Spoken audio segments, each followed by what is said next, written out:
சுதா ரொம்ப கோவமா வீட்டுக்கு வராங்க. வீட்டுக்கு வந்த சுதா, எங்க உங்க மருமக அப்படின்னு சொல்லி இங்க கூப்பிட, யாரை கேட்குறீங்க சம்மந்தி, மீனாவையா அப்படின்னு கேட்கும்போது, நான் மீனா சொல்லலை, ரோஹிணி எங்க அப்படின்னு கேட்குறாங்க. என்னாச்சு சம்மந்தி, ஏதாச்சும் முக்கியமான விஷயமா அப்படின்னு அங்கே விஜய கேட்க, முதல்ல அவளை கூப்பிடுங்கன்னு சொல்ல, அவளும் இங்கே மனோஜும் ஷோரூமுக்கு தான் போயிருக்காங்க, ஒரு பெரிய ஆர்டர் எடுத்திருக்காங்க சம்மந்தி, ரொம்ப சந்தோஷமா மனசுக்கு நிறைவாக இருக்குது அப்படின்னு சொல்லி விஜயா சொல்லும்போது, அதை கேட்டுட்டு சீதா ரொம்ப கோவத்தோடு இருக்காங்க.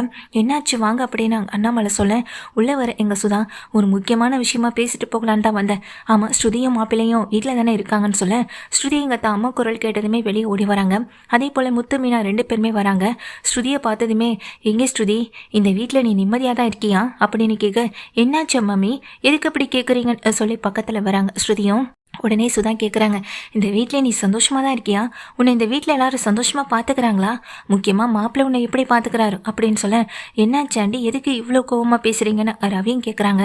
எனக்கு இந்த வீட்டில் இங்கே என் பொண்ணை முதல்ல விடுறதுக்கே விருப்பம் இல்லை, மீனா சொன்னான்றதுக்காக தான் இந்த வீட்டில் நான் கொண்டு வந்து விடவு செஞ்சேன்.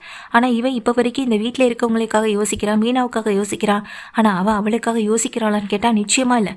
ஏன் மாப்பிள்ளை உங்களுக்காக யோசிச்சு தானே அவள் அவ்வளோ பெரிய ஒரு ரெஸ்டாரண்ட்டே ஆரம்பித்தா அப்படின்னு சொல்ல, இல்லை ஆண்டி, அதில் எனக்கு இப்போதைக்கு போய் இருக்க விருப்பம் இல்லை அப்படின்னு சொல்ல, ஏன்னு தெரியுமாப்ல, ஏன்னா அதை நாங்கள் பணம் கொடுத்ததுனால, அதனால தானே நீங்கள் அந்த ரெஸ்டாரண்ட்டுக்கு போக மாட்டேன்னு சொல்கிறீங்க, அந்த பணத்தை கூட ஸ்ருதி எங்களுக்கு திருப்பி கொடுத்துட்டா தெரியுமா அப்படின்னு சொல்ல, அப்போ தான் வீட்டில் இருக்கவங்க எல்லாருக்குமே விஷயம் தெரியுது, இப்போ எதுக்கு மம்மி அதை பற்றி பேசிகிட்டு இருக்கீங்கன்னு சொல்ல, இரு ஸ்ருதி நான் பேசிக்கிறேன், நாங்கள் சொல்ல அவள் கேட்கவே இல்லை, பணத்தை கொண்டு வந்து அவங்க அப்பா கையில் கொடுத்துட்டு அவள் பாட்டுக்கு வந்துட்டான்.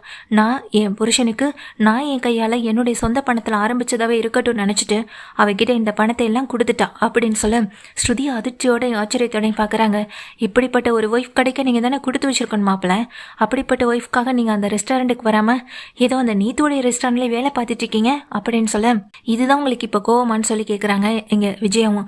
என்ன சம்மந்தி இப்படி கேட்குறீங்க, இதுதான் கோவமானு, இதை விட வேறு எதுக்காக கோவப்பட முடியும், என் பொண்ணுக்காக அவரை அந்த நேரத்தில் அவர் பக்கத்தில் நிற்கலைன்னா எல்லா அம்மாவுக்கும் கோவம் வரத்தானே செய்யும், அது நியாயம் தானே அப்படின்னு சொல்ல, முத்துவும் மீனா ஒருத்தர் மாற்றி ஒருத்தர் பார்த்துக்கவும் செய்கிறாங்க. சரி வந்து உட்காருங்க முதல்லன்னு சொல்லி கேட்குறாங்க. ஆனால் நீங்கள் வந்ததும் வராதுமா ரோஹிணியை பற்றியில் கேட்டீங்கன்னு சொல்லி விஜயா கேட்க, எனக்கு கோவமே அந்த ரோஹிணி மேலே தான், ரோஹிணி எங்கே அப்படின்னு சொல்லி திரும்ப கேட்குறாங்க. இன்னும் கொஞ்ச நேரத்தில் வந்துடுவான்னு சொல்ல, வரட்டும் அவளுக்காக தான் நானும் வெயிட் பண்ணிட்டு இருக்கேன்னு சொல்ல, என்னாச்சு மம்மி அப்படின்னு கேட்குறாங்க. ஏதாவது ஷோரூமில் ஏதாவது தேவைப்படுதா, நீங்கள் அங்கே போய் பார்த்தாலே ரோஹிணியை பார்த்தரலாமே அப்படின்னு அங்கே ஸ்ருதியும் சொல்ல, நான் ஷோரூமுக்கு போயிட்டு ரோஹிணிகிட்ட பொருள் வாங்குறதுக்காகலாம் வரல, ரோஹிணி என்கிட்ட 2 லட்ச ரூபா பணத்தை கடன் வாங்கியிருந்தா, அந்த கடனை நான் அவகிட்ட திருப்பி கேட்டேன், ஆனால் அந்த பணத்தை இன்னும் திருப்பி கொடுக்கல, ஆனால் இன்னைக்கு அவள் பண்ண காரியம் என்ன தெரியுமா அப்படின்னு சொல்ல, என்ன மம்மி சொல்கிறீங்க, நீங்கள் முதல்ல சொல்கிற விஷயமே அதிர்ச்சியாக இருக்குது, இதில் இன்னொரு அதிர்ச்சி வேறுன்னு சொல்கிறீங்க அப்படின்னு அங்கே ஸ்ருதியும் கேட்க, ஆமாம் ஸ்ருதி அப்படின்னு சொல்கிறாங்க. என்னதான் மாப்பிள்ளை அந்த நீத்தோடைய ஹோட்டலில் வேலை பார்த்தாலும் எனக்கு அந்த நெய்தோடைய ஹோட்டலில் மாப்பிள்ளை வேலை பார்க்குறத பிடிக்கல. இன்றைக்கி மாப்பிள்ளையை பார்த்து பேசிட்டு வரலான் தான் நான் அந்த ஹோட்டலுக்கு போயிருந்தேன். நான் வந்தது அந்த நீத்துவுக்கு தெரியாது, நீத்து எனக்கு அப்புறம் தான் அந்த ஹோட்டலுக்கு வந்தா, நீத்து பின்னாடியே அந்த ரோஹிணியும் பின்னாடியே வந்தா அப்படின்னு சொல்ல, என்ன மம்மி சொல்கிறீங்கன்னு கேட்குறாங்க. ஆமாம், இன்றைக்கி நான் அவங்க எல்லாருமே பார்த்தேன் அப்படின்னு சொல்கிறாங்க. இந்த நீத்துவும் ரோஹிணி பேசின விஷயங்கள் கூட என்னுடைய ஃபோனில் ரெக்கார்ட் ஆகிருக்குன்னு சொல்லிட்டு எல்லாத்தையும் எடுத்து காட்டுறாங்க. எல்லாத்தையுமே வீடியோவாக தான் எடுத்து வச்சுருக்காங்க எங்கள் சுதா. அதாவது நீத்து வந்துட்டு அந்த ஹோட்டலுக்கு வந்ததுமே பின்னாடியே வந்து எங்கள் ரோஹிணி நீத்து கிட்ட பேசுகிறாங்க. நீத்து உங்களை பார்த்து பேசிட்டு போகலான்னு தான் வந்து அப்படின்னு சொல்ல, என்னன்னு சொல்லுங்க அப்படின்னு கேட்குறாங்க. எனக்கு தெரிஞ்ச ஒரு 275 வீடு ஒரு அப்பார்ட்மெண்ட் கட்டியிருக்காங்க, அங்கே தான் எங்களுக்கு எல்லா விதமான ஹோம் அப்ளைன்ஸும் வந்துட்டு கொடுக்கறதுக்கு அவங்க எங்ககிட்ட கான்டாக்ட் கொடுத்துருக்காங்க, அதை நாங்கள் செய்யணும் அப்படின்னு சொல்லிட்டு இருக்காங்க. அதைத்தான் நாங்கள் இப்போ அவங்களுக்கு செஞ்சு கொடுக்க போகிறோன்னு சொல்ல, ஓ ரியலி கிரேட், ரொம்ப சூப்பர், ஐ அப்ரிஷியேட் யூ அப்படின்னு சொல்லி அந்த நீத்து சொல்லவும் செய்கிறாங்க. அதுக்கு ஒன்றே ரோஹிணி சொல்கிறாங்க, அந்த 275 வீடுகளுக்கும் ஏன் நீங்கள் உங்கள் ஹோட்டலேருந்து ஃபுட் டெலிவரி பண்ணக்கூடாது, உங்கள் ஹோட்டல் இதை விட இன்னும் பெரிய அளவில் ரீச் ஆகும்ல அப்படின்னு சொல்ல, நீங்கள் சொல்கிற ஐடியா கூட சூப்பராக தாங்க இருக்குது அப்படின்னு ஒன்றே நீத்து சொல்கிறாங்க. அதுக்கு இங்கே ஒன்றே ரோஹிணி சொல்கிறாங்க, ஆமாம் நீங்கள் இதெல்லாம் பண்ணிங்கன்னா உங்கள் ஹோட்டல் இதை விட நல்லா டெவலப் ஆகும், எனக்கு ஏதோ இந்த விஷயத்தை பற்றி உங்ககிட்ட சொல்லணும்னு தோணுச்சு, அதனால தான் அப்படின்னு சொல்ல, நீங்கள் இந்த விஷயத்த ஸ்ருதி கிட்ட சொல்லலாமே, ஸ்ருதி உங்கள் ஃபேமிலியில் ஒருத்தவங்க, நீங்கள் ஹெல்ப் பண்ணதா இருந்தால் அவங்களுக்கு ஹெல்ப் பண்ணியிருக்கலாமே அப்படின்னு சொல்லிட்டு அங்கே ஸ்ருதியை பற்றி நீத்து கேட்க, ஸ்ருதிக்கு ஹெல்ப் பண்ணுறதை பற்றியெல்லாம் எனக்கு பிரச்சனை கிடையாது, ஆனால் அவங்க எனக்கான எந்த விதமான மரியாதையும் அந்த வீட்டில் கொடுக்கறதில்ல, அப்படிப்பட்டவங்களுக்காக நான் எதுக்கு அந்த வீட்டில் நான் அவங்களுக்கு ஹெல்ப் பண்ணணும், அவங்க அம்மா கூட நீங்கள் என்ன பண்ணுறீங்க, உங்கள் மனசில் என்ன இருக்குன்னு அப்பப்போ என்கிட்ட இங்கே என்ன இருக்குன்னு பார்க்கவும் சொன்னாங்க. தெரியாதனமாக அவங்கக்கிட்ட 2 லட்ச ரூபா கடன் வாங்கிட்டேன், இப்போ அதை கொடுக்கணும்னு சொல்லி என்னை டார்ச்சர் பண்ணிகிட்ருக்காங்கன்னு நைஸாக பணம் வாங்குறதுக்காக அதை பற்றி கேட்டு பார்க்கவும் செய்கிறாங்க ரோஹிணியும். இப்போ உங்களுக்கு பணம் தான் பிரச்சனையாக இருக்கா, நீங்கள் எனக்காக இவ்வளோ பெரிய உதவி பண்ணியிருக்கீங்க, உங்களுக்கு நான் பணம் கொடுக்கலனா எப்படி அப்படின்னு சொல்லி அப்போவே அந்த இடத்துலையே நீத்தோ 2 லட்சம் ரூபாய்க்கான செக்கை எடுத்து நீட்டவும் செய்கிறாங்க. இதை வாங்கிக்கிற எங்கள் ரோஹிணிக்கு மனசும் முகமும் ரொம்ப சந்தோஷப்படுது. நீங்கள் இந்த ஹெல்ப்பை பண்ணியிருக்கீங்க, நிச்சயமாக அதை மறக்க மாட்டேன். நாளைக்கே அந்த அப்பார்ட்மெண்ட் பற்றி நான் பார்க்குறேன், அந்த மேடமை போய் பார்த்து நான் பேசிக்கிறேன் அப்படின்னு எங்கள் நீத்து சொல்லிடுறாங்க. இதை பார்த்துட்டு இருக்க வீட்டில் இருக்க அத்தனை பேரும் ரொம்ப அதிர்ச்சியோட எங்கள் ஸ்ருதியை வந்துட்டு எல்லாருமே அங்கே சுதாவையே பார்க்க அந்த நேரத்தில் வீட்டுக்குள்ளே என்ட்ரி ஆகுறாங்க எங்கள் ரோஹிணியும். வாமா ரோஹிணி அப்படின்னு சொல்ல, ஆண்டி என்ன ஆண்டி, நான் தான் உங்களை வந்து தனியாக பார்க்குறேன்னு சொல்லியிருந்தேன்னு பக்கத்தில் வந்து மெதுவாக அவங்க காதுக்கு மட்டும் விழுகிற மாதிரி பேச, என்ன பார்லரம்மா, என்ன தனியாக 2 பேரும் பேசிக்கிறீங்கன்னு சொல்லி உடனே முத்து கேட்குறாங்க. சே, இவ்வளோ பெரிய கீழ்த்தரமான வேலையை நீ பார்ப்பன்னு நினச்சி கூட பார்க்கலன்னு சொல்லி பக்கத்தில் வர ஸ்ருதி சொல்ல, என்னாச்சு அப்படின்னு சொல்லிட்டு உடனே ஸ்ருதி கேட்குறாங்க ரோஹிணி கேட்குறாங்க. நீங்களே பாருங்கள் ரோஹிணி அப்படின்னு சொல்லிட்டு உடனே ஸ்ருதி என்ன பண்ணுறாங்க, தாமா எடுத்து அந்த வீடியோவை எடுத்து அந்த ரோஹினிகிட்ட போட்டு காட்ட ரோஹினி இதை பார்த்து ரொம்ப அதண்டு போகிறாங்க. நீ எனக்கு பணம் கொடுக்கணும்னு இந்த மாதிரியான கீழ்த்தரமான வேலையெல்லாம் பார்ப்பியா? என் பொண்ணுக்கு எதிராகவே போய் நீ இப்படியெல்லாம் பேசியிருக்க, ஒரே குடும்பத்தில் இருக்குன்னு தான் பேர், ஆனால் நீ எல்லாம் எதுக்குமே இங்கே சரிப்பட்டு வரமாட்டா அப்படின்னு சொல்லி பயங்கரமாக திட்டுறாங்க எங்கள் ஸ்ருதியோடைய அம்மா. இதெல்லாம் கேட்டுட்டு ரோஹிணி தலை குனிஞ்சு நிற்க, அடி நீ எப்படி அவங்க அம்மா கிட்ட 2 லட்ச ரூபா கடன் வாங்கினு சொல்லிங்க கேட்க, அது வந்து ஆண்டி ஒரு நாள் என்கிட்ட வந்து 2 லட்சம் பணம் கேட்டாங்கன்னா இல்லைன்னு சொன்ன உடனே எங்கள் அம்மா கிட்ட போய் கடன் வாங்கியிருக்காங்க.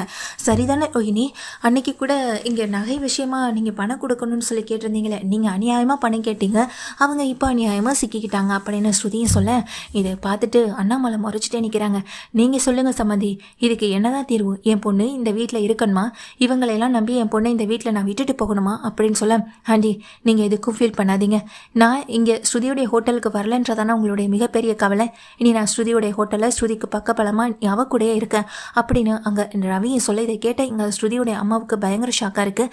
அதே நேரத்தில் ஸ்ருதிக்கு ரொம்ப சந்தோஷத்தை கொடுத்தாலும் இன்னொரு பக்கம் இந்த ரோஹிணி பண்ணதை நினச்சி ரொம்ப கோவப்படவும் செய்கிறாங்க. சொல்லப்போனால் அந்த ஆர்டர் கிடைச்சதே எங்களுக்கு தான், ஆனால் அந்த ஆர்டரை மீனா உங்களுக்காக ஒரு தடவை வாங்கி கொடுத்தாங்க, அந்த ஆர்டரை நான் கூட எடுத்துக்கணும்னு நினைக்கவே இல்லைங்க. ஆனால் இப்படிப்பட்ட ஒரு ஐடியா உங்களுக்குள்ளே இருக்குன்னா அதை அட்லீஸ்ட் எங்களுக்கு சொல்லியிருக்கலாம், ஆனால் அது எனக்கு கிடைக்கக்கூடாதுன்றதுக்காகவே நீங்கள் இப்படிப்பட்ட ஒரு விஷயத்த பண்ணியிருக்கீங்க. நீத்துக்கிட்ட போய் சொல்லியிருக்கீங்க ஃபுட் டெலிவரி பற்றி. சரிங்க, நீங்கள் சொல்கிறீங்கன்றதுக்காக அங்கே வாழ போகிற மக்கள் எல்லாமே அதே வாங்க போகிறது கிடையாது. ஃபுட்டோட டேஸ்ட்டு எங்கே நல்லாயிருக்கோ அங்கே தானே ஆர்டர் பண்ணுவாங்க. எனக்கு நம்பிக்கை இருக்குது என்னுடைய ஹோட்டலை எப்படி பெருசுப்படுத்தணும்னு. ஆனால் உங்களுடைய ஐடியாவும் சரி, நீங்களும் பணத்துக்காக என்ன வேணாலும் செய்வீங்கன்றதை நான் தெரிஞ்சுக்கிட்டேன் அப்படின்னு சொல்ல, மீனா இப்படிப்பட்டவங்களுக்காக அவ்வளோ பெரிய வாய்ப்பை வாங்கி கொடுத்துருக்கணும்னு எந்த அவசியமே இல்லை மீனா, நீங்கள் ஒரு வார்த்தை சொன்னால் போதும், இப்போவே அந்த மேடம் வேண்டவே வேண்டான்னு தூக்கி எறிஞ்சிருவாங்கன்னு சொல்ல, இதை கேட்டுட்டு மனோஜும் சரி விஜயாவும் சரி அதிர்ந்து போய் நிற்க, எப்போதுமே என் பொண்டாட்டி கோடீஸ்வரி தாண்டா, இப்போ உனக்கு இருக்க இந்த பணத்தை வரவிடாமல் செய்யக்கூட என்ன இவளால் முடியும், ஆனால் இவ அதெல்லாம் செய்ய மாட்டா அப்படின்னு சொல்ல, ஏங்க செய்ய மாட்டேன், ஸ்ருதி எனக்காக எவ்வளவோ நல்ல விஷயங்களை பண்ணியிருக்காங்க, அவங்களுக்காக நான் இதை கூட செய்யலைனா எப்படின்னு மீனா டக்குன்னு எங்கள் பிளேட்டை போற்றி திருப்பி போட, இது விஜயாவுக்கும் மனோஜுக்கும் இன்னும் பெரிய அதிர்ச்சியாக இருக்குது. இங்கே பாரு, தயவு செஞ்சு என்னுடைய வாழ்க்கை விஷயத்தில் விளையாடாதீங்க, எனக்கு இது மூலமாக 40 லட்ச ரூபாய்க்கு மேலே ப்ராஃபிட் கிடைக்கும் அப்படின்னு சொல்ல, அது ஓன் கவலைடா, அதை பற்றி நாங்கள் இதுக்கு கவலைப்படணும்னு முத்து கேட்குறாங்க. அதை பற்றின கவலை உன் பொண்டாட்டிக்கே இல்லாதப்போ அதை பற்றி மீனாவோ இல்லை நானோ இல்லை ஸ்ருதியோ இல்லை ரவியோ கவலைப்படணுன்ற அவசியம் எங்கள் யாருக்குமே கிடையாது அப்படின்னு அங்கே முத்துவும் சொல்ல, விஜயாவும் வந்துட்டு, டேய் இந்த விஷயத்தில் கொஞ்சம் விட்டு கொடுத்து போகலாம்ல அப்படின்னு சொல்ல, நாங்கள் எதுக்கு விட்டு கொடுத்து போகணும், இத்தனை வருஷ காலமாக அவர் விட்டு கொடுத்தது எல்லாம் போதும், விட்டு கொடுத்துட்டு கெட்ட பேர் வாங்கிட்டு இருக்கதும் போதும், இதுக்கப்புறமும் விட்டு கொடுத்தும் கெட்ட பேர் வாங்கணும்னு எந்த அவசியமும் இல்லையே. ஆமாம், நாங்கள் என்ன செய்யணுன்றதை நாங்களே முடிவெடுத்துக்கிறோன்னு மீனா சொல்ல, இதை கேட்ட விஜயாவுக்கு இன்னும் பெரிய அதிர்ச்சி தாங்க முடியாமல் நிற்க, முத்து மீனா தான் சொல்ல வந்த விஷயத்தையும் சொல்லிட்டு இங்கே ஸ்ருதியையும் கூட்டிகிட்டு உள்ளே போகவும் செய்கிறாங்க. அண்ணாமலை சொல்கிறாங்க, என்றைக்குமே மற்றவங்களுக்கு கெடுதல் நினச்சா அந்த கெடுதல் உடனே திருப்பி அடிக்கும். இப்போ கர்மா யாரையும் சும்மா விடுறதில்ல, அப்பப்போ யாருக்கு என்னென்ன திருப்பி கொடுக்கணுமோ அதை அப்பப்போ உடனே திருப்பி கொடுக்கவும் செஞ்சிருத. இதனால் வேதனைப்பட வேண்டியது நீயும் மகனும் அதோ ரோஹிணியும் தான். இந்த வீட்டுக்குள்ளே வந்து நல்ல மருமகளாக இருக்கணும்னு சொன்னால் மட்டும் பார்த்தாது, அதுக்கான எல்லா விஷயங்களையும் முன்னாடி நின்று செய்யணும். இப்படி மற்றவங்க நல்லா இருக்கக்கூடாது, அவங்க கீழே தான் இருக்கணும்னு நினச்சா கடைசியில் கீழே போக வேண்டியது நம்மளாக தான் இருப்போன்னு அண்ணாமலை திட்டிட்டு போக, இங்கே கிடைச்ச வாய்ப்பு கைவிட்டு போனதை நினச்சி விஜயா மனோஜ் ரோஹிணி எல்லாருமே நிற்கிறாங்க. ரோஹிணிக்கு இதை விட அவமானம் வேற என்ன வேணுன்ற மாதிரி நிற்கவும் செய்கிறாங்க. ரோஹிணிக்கு இதை விட வேற என்ன வேணும், இவன் வாழ்க்கையை விட்டு துரத்துறதா நாம் எடுக்கிற ஒரு முடிவாக இருக்கும். இனிமேல் இந்த ரோஹிணியால் இந்த வீட்டுக்கு தொந்தரவாக என்னமோ நமக்கு தொந்தரவாக இருக்கக்கூடாது, அவளை எங்கள் மனோஜ் வாழ்க்கையை விட்டு துரத்தி அடிக்கணும் அப்படின்னு விஜயா சரியான முடிவோட இங்கே காத்துட்ருக்கவும் செய்கிறாங்க.